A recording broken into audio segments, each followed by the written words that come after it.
عن الناس اللي شايله على كتافها هموم ومسؤوليات كبيره جدا، وجواها حروب وصراعات ملهاش اخر، ودماغها ما بتهداش من التفكير، ومع ذلك ممكن يضحك ويهزر معاك عادي. بيعرف يسمع وينصح ويهون عليك كل اللي انت فيه، بيشيل همك وبيفكر معاك وبيفكر بدلك كمان، ويلاقي لك الحلول اللي ترضيك وتريحك، ويكون معاك صبور جدا لأقصى درجة. عنده القدرة انه يزرع جواك الامل ويحتويك ويطبطب عليك ويفضل جنبك ويساعدك تعدي اي مرحلة صعبة او اي ازمة في حياتك.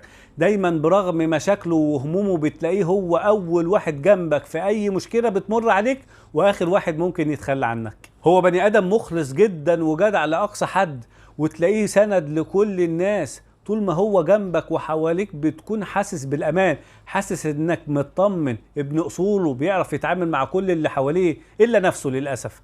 منصف لكل اللي حواليه وظالم نفسه بس، ودي اكبر مشكلة. بيأذي نفسه لانه دايما شايل ومتحمل فوق طاقته، وطول الوقت بيظهر ان هو قوي ومتماسك حتى في اصعب الظروف والمواقف، لكن مع الوقت طاقته دي بتضعف وبتقل، ومع ذلك بيفضل يعاند ويكابر ويتحامل على نفسه علشان يفضل مكمل في السكة والخط اللي هو رسمه لنفسه واللي الناس اتعودت عليه. الشخص ده بيوصل لمرحلة انه يبقى هش جدا من جواه، واقل خبطة بتأثر وتعلم في نفسيته، والمواقف بتتراكم جواه من الناس اللي هو شال همهم، واللي مع الوقت ما يلاقيش منهم نفس اللي عملوا معاهم. ولو في حياتكم اشخاص من النوعية دي خلي بالكم منهم، وحافظوا عليهم وحسوا بيهم، وحاولوا تتصرفوا معاهم ولو بربع تصرفاتهم. حاولوا ترضوهم وما تحملوش عليهم زيادة، لانهم ما يعرفوش يجرحوا حد ولا يحرجوا حد.